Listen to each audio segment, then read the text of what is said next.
इस मैप को देखिए, ये है अमेरिका। आज की तारीख में दुनिया की सबसे बड़ी इकोनॉमी और सबसे बड़ी सुपर पावर्स में से एक। अगर 2022 के डेटा की बात करें तो अमेरिका की इकोनॉमी थी 25.42 ट्रिलियन डॉलर्स की, और इसमें मिलिट्री की बात करें तो लगभग 1.2 मिलियन एक्टिव मिलिट्री पर्सनल थे। अब इसी मैप में थोड़ा नीचे आ जाइए और ये जो कंट्री आपको दिखाई पड़ रही है ये है क्यूबा। क्यूबा आता है 26 नंबर पे उसी टेबल में जिसमें अमेरिका फर्स्ट नंबर पे है। क्यूबा की इकोनॉमी है 545 बिलियन डॉलर्स की, और अगर मिलिट्री की बात करें तो एक्टिव सर्विस पर्सनल इसमें सिर्फ 50,000 है। तो कहां 50,000, कहां 1.2 मिलियन। पर फिर भी आज से कुछ दशकों पहले अमेरिका ने इसी छोटे देश क्यूबा को इन्वेड करने की कोशिश की थी और यहां की सरकार गिराने की कोशिश की। और जब ये सब कुछ फेल हुआ तो अमेरिका ने सक्सेस पाने के लिए एक ऐसा हथकंडा अपनाया जो बहुत ही शर्मसार करने वाला है। तो आज के वीडियो में हम बात करेंगे कि क्यों अमेरिका इतना दुश्मनी कर गया था क्यूबा से कि उसको इन्वेड करने के लिए, उसकी सरकार गिराने के लिए इस हद तक वो गिर गया। कहानी शुरू करने से पहले मैं आपको याद दिलाना चाहूंगा कि अगर आपको हिस्ट्री में इंटरेस्ट है तो आप मेरे चैनल जिज्ञासिम को सब्सक्राइब कर सकते हैं। कहानी शुरू होती है 17 अप्रैल साल 1961 से। यह तारीख अमेरिका और क्यूबा दोनों के लिए बहुत इंपॉर्टेंट है, क्योंकि ये वो तारीख है जब 1400 से ज्यादा क्यूबन एग्जाइल्स लैंड किए थे क्यूबा के कुछ बीचेस पे, और उनका मकसद ये था कि उनको क्यूबा की जो सरकार है उसको गिराना है। उस समय क्यूबा की सरकार के जो हेड थे उनका नाम था फिदेल कास्त्रो। और बात यहाँ पे ये आती है कि अमेरिका को क्या मतलब था क्यूबा से, क्यों इतनी छोटी कंट्री की सरकार उनको गिरानी थी। तो इसके कुछ रीजंस हैं। इसका पहला रीजन तो ये है कि फिदेल कास्त्रो अब जो पावर में थे वो भी पावर में आए थे तख्ता पलट करके, और उन्होंने जिसको गद्दी से हटाया था उनका नाम था फुलजेंसियो बतिस्ता, और वो अमेरिका के बहुत बड़े एलाई थे। तो अमेरिका के दोस्त जब पावर में थे तो उनको हटाया था फिदेल कास्ट्रो ने और खुद गद्दी पे आए थे। ये बात अमेरिका को पसंद नहीं आई थी। दूसरी बात ये थी कि जब फिदेल कास्ट्रो पावर में आए तो उन्होंने अपनी दोस्ती सोवियत यूनियन के साथ बहुत बढ़ा ली, और ये वो समय है जब अमेरिका और सोवियत यूनियन में कोल्ड वॉर चल रहा था। तो अगर अमेरिका के अपने ही घर के बिल्कुल नीचे एक कंट्री इतना बड़ा सपोर्टर है सोवियत यूनियन का, ये बात अमेरिका को फूटी आंख नहीं सुहा रही। तो इसीलिए उनको क्यूबा की सरकार को फिदेल कास्ट्रो को पावर से निकालना था। और तीसरा रीजन ये है कि ये वो समय था कोल्ड वॉर का जब अमेरिकन बहुत नफरत करते थे कम्युनिस्ट लोगों को, कम्युनिस्ट सरकार को, और क्यूबा में फिदेल कास्ट्रो एक कम्युनिस्ट सरकार बनाने की कोशिश कर रहे थे। तो इस बात को रोकने के लिए अमेरिकन सरकार ने यह डिसाइड किया कि वो अपनी पावर को यूज करेंगे क्यूबा की सरकार को हटाने के लिए। फॉर्मर यूएस प्रेसिडेंट आइजनहावर की ये फर्स्ट प्रायोरिटी थी कि क्यूबा को अपने कंट्रोल में लेके आना है। और उसके बाद जब नए प्रेसिडेंट केनेडी पावर में आए तो उनकी भी ये फर्स्ट प्रायोरिटी थी कि क्यूबा को कंट्रोल में लेके आना है। तो उन्होंने CIA को इस बात की अथॉरिटी दी कि तुम जाओ एक ऑपरेशन प्लान करो और इस ऑपरेशन के अंतर्गत हमको फिदेल कास्ट्रो को पावर से हटाना है। अब CIA देखिए डायरेक्टली मिलिट्री का हिस्सा नहीं है, वो एक अलग संस्था है अमेरिका की। तो उन्होंने क्या किया, उन्होंने क्यूबा के कुछ एग्जाइल्स को इकट्ठा किया, यानी ऐसे लोग जो ओरिजिनली क्यूबा से थे बट अब वो अमेरिका के साथ थे, भाग के अमेरिका में आ गए। तो CIA ने रिक्रूट किया 1400 से ज्यादा लोगों को, उनको ट्रेनिंग दी, उनको आर्म्स दिए और उनको भेज दिया क्यूबा के इन्वेजन के लिए। अब यहां पे ध्यान रखिए कि ये जो लोग क्यूबा के इन्वेजन के लिए गए थे ये भेजे तो अमेरिका ने थे, बट अमेरिका इस बात को ओपनली मानना नहीं चाहता था कि अमेरिका के लोग हैं। इसीलिए जो लोग गए थे ये क्यूबन एग्जाइल्स थे, और इन्होंने जो यूनिफॉर्म पहनी थी वो भी यूएस की मिलिट्री की यूनिफॉर्म नहीं थी। बहरहाल ये ऑपरेशन स्टार्ट हुआ, और जब ये इन्होंने इन्वेजन शुरू किया उसके कुछ ही घंटों में समझ में आ गया कि ये पूरी तरह फेल हो जाएंगे। और 2 दिन के अंदर 100 से ज्यादा लोग जो इस इन्वेजन के प्लान में शामिल हुए थे, जिन्होंने अटैक किया था क्यूबा के ऊपर, उनको मार दिया गया, और उनमें से कुछ लोगों को तुरंत सजाए मौत दे दी गई थी। ये जो इन्वेजन था ये पूरी तरह फेल हुआ, और इसकी वजह से अमेरिका की रेपुटेशन पे एक बहुत बड़ा काला धब्बा लग गया, और इसका बिल्कुल उल्टा इंपैक्ट हुआ क्यूबा की रेपुटेशन पे। उसकी रेपुटेशन और बढ़ गई। दुनिया को लगा कि भाई क्यूबा इतनी छोटी कंट्री है और उसके सामने अमेरिका ने उसको इन्वेड करने की कोशिश की, तो क्यूबा ने कैसे अमेरिका को रोक लिया। और भी ज्यादा रेपुटेशन बढ़ी फिदेल कास्ट्रो की, क्योंकि उनकी रेपुटेशन बन गई कि ये एक बंदा है, इसने एक छोटे कंट्री में ऐसा डिफेंस बनाया कि वो अमेरिका को उसने रोक लिया। और इसके साथ साथ सोवियत यूनियन भी बहुत खुश हुआ, क्योंकि सोवियत यूनियन भी क्यूबा को सपोर्ट कर रहे थे और वो चाहते थे कि क्यूबा में अमेरिका का इन्फ्लुएंस ना बढ़े। तो कुल मिला के ये क्यूबा के लिए और सोवियत यूनियन के लिए और ओवरऑल कम्युनिज्म के लिए बहुत बड़ी जीत थी। यहां तक कि चे गुएवारा जो क्यूबा के एक बहुत बड़े रिवोल्यूशनरी थे, उन्होंने भी ये कहा कि वो बहुत थैंक यू बोलते हैं अमेरिका को कि उन्होंने ये इन्वेजन कराने की कोशिश की और अल्टीमेटली फेल हुए। ऑब्वियसली जब अमेरिका की इतनी बड़ी बेइज्जती हुई तो उन्होंने सारी जो गलती है उसका भार डाला CIA के ऊपर, और केनेडी ने CIA के डायरेक्टर, डेप्यूटी डायरेक्टर और ये जो पूरा मिशन प्लान किया था उसके जो मेन बंदे थे उन सबको फायर किया, और CIA को भी ये पनिशमेंट दी कि इसके आगे जब भी अमेरिका को कोई बहुत बड़ा पैरामिलिट्री ऑपरेशन करना होगा जिसमें मिलिट्री का यूज करना होगा तो वो CIA से काम नहीं करवाएंगे। ये CIA के लिए एक बहुत बड़ी पनिशमेंट थी। तो केनेडी ने क्या किया, जो बड़े पैरामिलिट्री ऑपरेशंस थे उनकी जिम्मेदारी CIA से उठा के दे दी पेंटागन को, यानी कि यूएस मिलिट्री को। तो इसके बिल्कुल 2 महीने के बाद जून 1961 को जोसेफ कैनेडी ने एक मेमोरेंडम अप्रूव कर दिया जिसका नाम था national security actions memoranda 55, 56 and 57। इसके अंतर्गत उन्होंने सारे ऑपरेशंस को, पैरामिलिट्री ऑपरेशंस को प्लान करने की जिम्मेदारी दे दी यूएस मिलिट्री को। अब यहां प्रॉब्लम यह थी कि जो यूएस मिलिट्री थी उनके पास बहुत कॉम्बैट एक्सपीरियंस तो था, बट कोवर्ट लेवल पे छुपा के ऐसे बड़े मिलिट्री ऑपरेशंस करने का उनके पास एक्सपीरियंस नहीं था। और हालांकि जोसेफ कैनेडी को और अमेरिकन गवर्नमेंट को यहां पे बेइज्जती हुई थी क्यूबा के फेल्ड इन्वेजन के बाद, फिर भी उन्होंने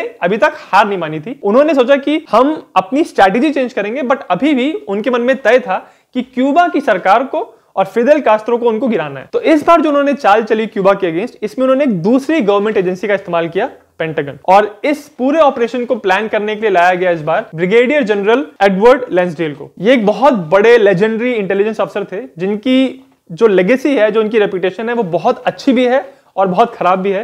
ये डिपेंड करता है कि आप किस नजरिए से उनको देख रहे हैं। तो फिर लैंसडेल ने फिर ये प्लान बनाया कि अगर हमको वापस क्यूबा में मिलिट्री इंटरवेंशन करना है तो वो इंटरवेंशन करने से पहले हमारे पास कुछ रीजन होना चाहिए कि क्यों हमने जाके क्यूबा में टांग अड़ाई। तो वो रीजन पैदा करने के लिए लैंसडेल ने कुछ आइडियाज निकाले। ये जो आइडियाज हैं इसमें से कुछ बहुत ही फनी हैं, बहुत दिलचस्प हैं और कुछ आइडियाज बहुत शर्मनाक भी हैं। उनका पहला आइडिया था ऑपरेशन फ्री राइड। इसके अंतर्गत उनका प्लान ये था कि वो क्यूबा की एयर स्पेस में अपने कुछ अमेरिकन प्लेन्स लेके जाएंगे और प्लेन से वो लोग फ्री एयर टिकट्स गिराएंगे। जी हाँ, यानी सिंगल जर्नी टिकट्स, ऐसे टिकट्स जो वहां की जनता यूज कर सकती है क्यूबा से निकल के किसी भी और देश में ट्रैवल करने के लिए। तो अगर आपको मेक्सिको सिटी जाना है या किसी और आसपास की सिटी में घूमने के लिए जाना है तो सिंगल जर्नी का टिकट वो गिराने वाले थे। इसका रीजन ये था कि वो चाहते थे कि जब क्यूबा की सिक्योरिटी सर्विसेज देखें कि हमारी जनता इतनी सारी एक साथ कहीं ट्रैवल क्यों करना चाह रही है, तो उनकी पूरी सिक्योरिटी सर्विसेज में पूरा हाहाकार मच जाए, जिसकी वजह से क्यूबा की सरकार पे दबाव पड़े। दूसरा उनका आइडिया था ऑपरेशन डिफेक्टर। इसके अंदर उन्होंने ये प्लान किया था कि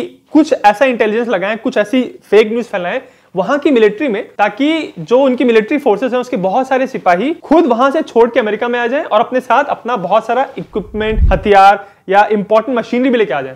इससे फिर से ये होगा कि जो क्यूबा की मिलिट्री होगी वो वीक हो जाएगी और अगर हम इन्वेजन करेंगे तो वो हमको रोक नहीं पाएंगे। उनका तीसरा आइडिया था ऑपरेशन ब्रेकअप या ऑपरेशन फुल अप। इसके अंदर उन्होंने ये प्लान किया था कि जो भी क्यूबा के पास मिलिट्री इक्विपमेंट आया है सोवियत यूनियन से, चाहे वो शिप्स हो, चाहे वो हवाई जहाज हो, चाहे वो और मिलिट्री का इक्विपमेंट हो, उसमें हम कुछ ऐसा मटेरियल, ऐसा केमिकल डाल दें जिससे उनमें जंग लग जाए और जो क्यूबा की जनता है वो सोवियत यूनियन को ब्लेम करे और उनके रिलेशंस आपस में खराब हो जाए। चौथा आइडिया था उनका ऑपरेशन कवर अप और ऑपरेशन डर्टी ट्रिक। ये काफी शर्मनाक था क्योंकि इसमें उन्होंने ये प्लान किया था कि अभी अभी उनके एक एस्ट्रोनॉट स्पेस में जाने वाले थे। इनका नाम था जॉन ग्लेन और इसके पहले अमेरिका ने सिर्फ 2 एस्ट्रोनॉट्स को स्पेस में भेजा था और हर बार उनका जो एक्सपीरियंस था एस्ट्रोनॉट्स को स्पेस में भेजने का वो कुछ खास सक्सेसफुल नहीं था। हर बार उनको कुछ टेक्निकल डिफिकल्टीज होती थी और ये कहीं ना कहीं जानते थे कि वो जॉन ग्लेन को स्पेस में भेज तो देंगे, बट जब वो लौट रहे होंगे तो शायद से कुछ मैकेनिकल फेलियर हो जाए और उनका जो मिशन है वो कामयाब ना हो, वो एस्ट्रोनॉट सेफली वापस धरती पे नहीं आ पाएंगे। तो इस चीज का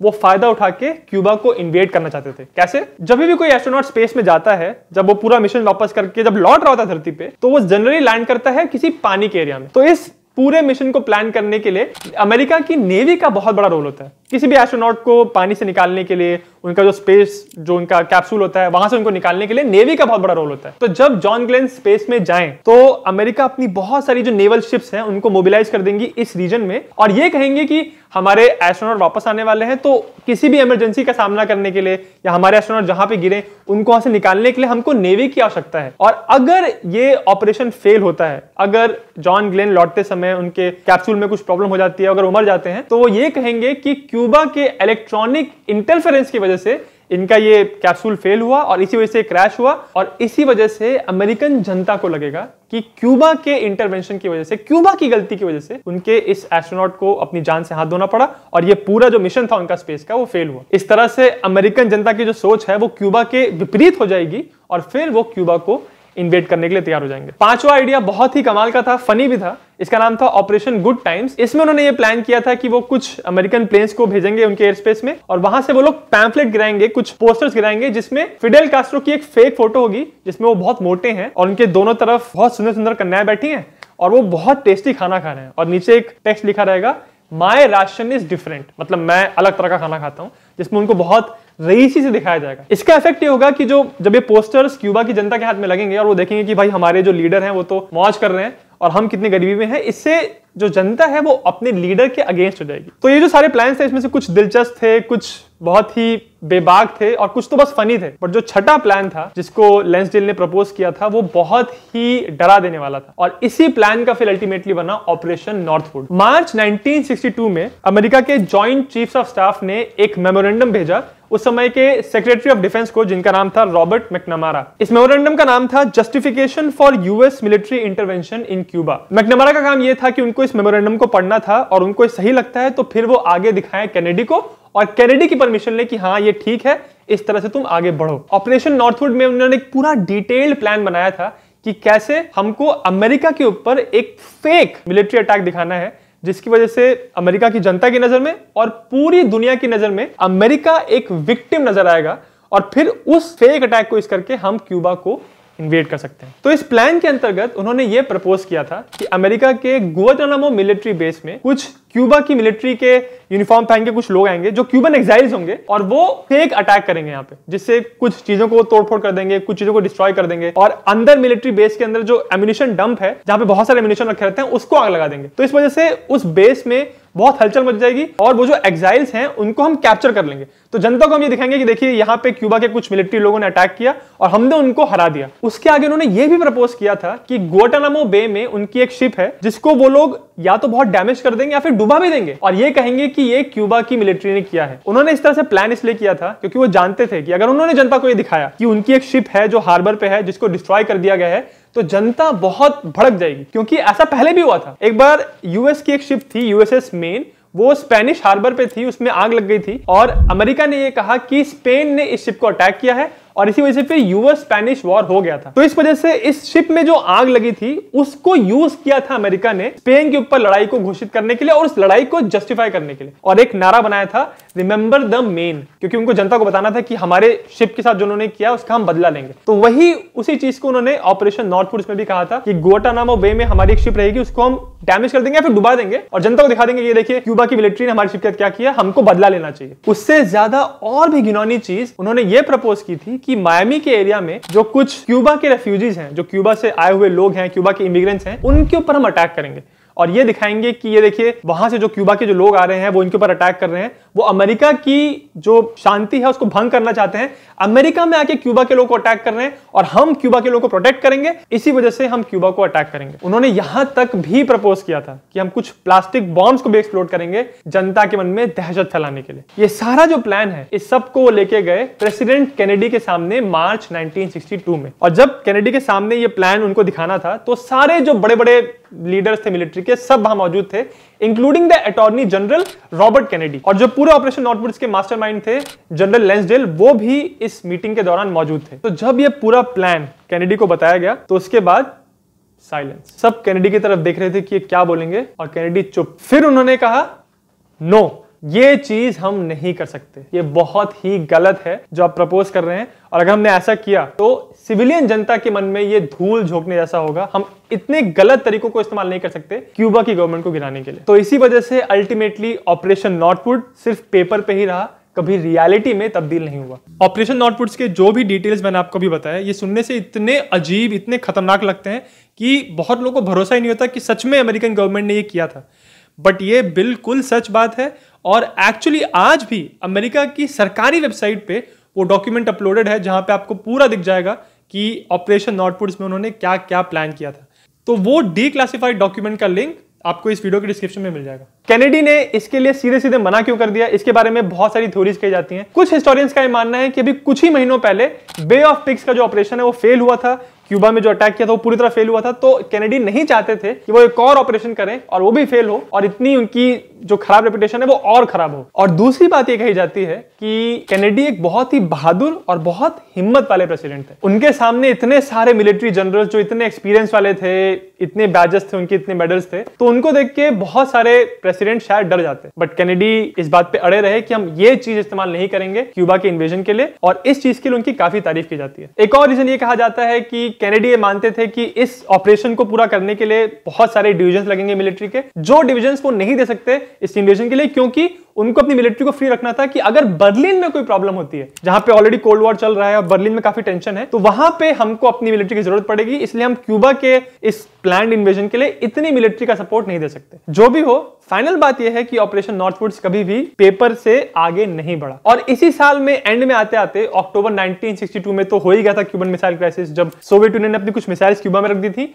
और फिर अमेरिका ने इस बात पे आपत्ति प्रकट की थी कि आपने न्यूक्लियर मिसाइल्स यहां क्यों रख दी हैं। फिर इस पे बहुत टेंशन चली थी और एक ऐसा पॉइंट आ गया था कि लग रहा था कि अब सोवियत यूनियन फायर कर देगा न्यूक्लियर मिसाइल, फिर अमेरिका फायर कर देगा और पूरी दुनिया में फिर न्यूक्लियर वॉरफेयर हो जाएगा। बट ये सब कुछ नहीं हुआ। इस सब के बारे में, क्यूबन मिसाइल क्राइसिस के बारे में मैंने एक डिटेल वीडियो बनाया है, लिंक उसका डिस्क्रिप्शन में है। बहुत ही इंटरेस्टिंग कहानी है वो। बट जब ये क्राइसिस खत्म हुआ तो अमेरिका और सोवियत यूनियन ने हाथ मिलाया और अपनी लड़ाई को बातचीत करके सुलझाया और ये डिसाइड किया। सोवियत यूनियन ने कहा कि हम अपनी मिसाइल्स क्यूबा से हटा लेंगे, बट उसके बदले में अमेरिका ने वादा किया कि इसके आगे वो लोग कभी भी क्यूबा को इन्वेड करने की कोशिश नहीं करेंगे और क्यूबा में जो फिडेल कास्ट्रो बैठे हैं उनको पावर से हटाने की कोशिश नहीं करेंगे। तो ओवरऑल सोवियत यूनियन की और क्यूबा की विजय हुई और क्यूबा हमेशा के लिए प्रोटेक्ट हो गया अमेरिकन इन्वेजन से। बात जो भी हो, बट ऑपरेशन नॉर्थवुड से एक बात बिल्कुल साफ निकल के आती है कि बहुत बार ऐसा होता है कि किसी भी देश की मिलिट्री जो होती है, उसके जो कमांडर्स होते हैं, वो बहुत जोश में फैसला करते हैं, हॉट हेडेड होते हैं। उनको ऐसा लगता है कि हमको मिलिट्री एक्शन करना चाहिए, हम अपनी मिलिट्री यूज करके एक बार में दुश्मन को खत्म कर देंगे। बट इसीलिए शायद से बहुत देशों में यह रूल बनाया जाता है कि मिलिट्री अलग होती है और मिलिट्री का जो मेन सुप्रीम कमांडर होता है वो एक सिविलियन होता है। अमेरिका में जो मिलिट्री है उसके सुप्रीम कमांडर है प्रेसिडेंट। सिमिलरली भारत में भी जो भारत की आर्म फोर्सेस हैं, आर्मी, नेवी, एयरफोर्स, उसके भी सुप्रीम कमांडर प्रेसिडेंट हैं जो कि एक सिविलियन होते हैं। तो अगर सुप्रीम कमांडर किसी चीज की परमिशन नहीं देते हैं तो मिलिट्री चाहे कुछ भी कहे वो उस चीज को नहीं कर पाएगी। तो इस तरह के पावर डिस्ट्रीब्यूशन में जहां पे एक मिलिट्री का हेड एक सिविलियन होता है, इसके अपने ही फायदे हैं जो कि ऑपरेशन नॉर्थवुड्स में बहुत अच्छे से निकल के आता है। तो ये तो सारी बात थी ऑपरेशन नॉर्थवुड्स की। अगर आपको क्यूबन मिसाइल क्राइसिस के बारे में डिटेल में जानना है, जैसे मैंने पहले ही कहा कि वीडियो डिस्क्रिप्शन में है। और एक और इंटरेस्टिंग चीज है, सोवियत यूनियन ने अपनी मिसाइल जब क्यूबा में रखी तो अमेरिका ने कहा था कि अरे तुम यहां से मिसाइल हटाओ, हमारे घर के पास में मिसाइल क्यों रखी है। बट जब अमेरिका ने अपनी न्यूक्लियर मिसाइल टर्की के पास रखी थी जो कि सोवियत यूनियन के इतना नजदीक है, तब सोवियत यूनियन ने कुछ नहीं कहा था। ऐसा क्यों? इसके बारे में मैंने वीडियो बनाया है, लिंक डिस्क्रिप्शन में है। और अगर आपको वीडियो अच्छा लगा तो मेरे चैनल जिज्ञासियम को सब्सक्राइब जरूर करें।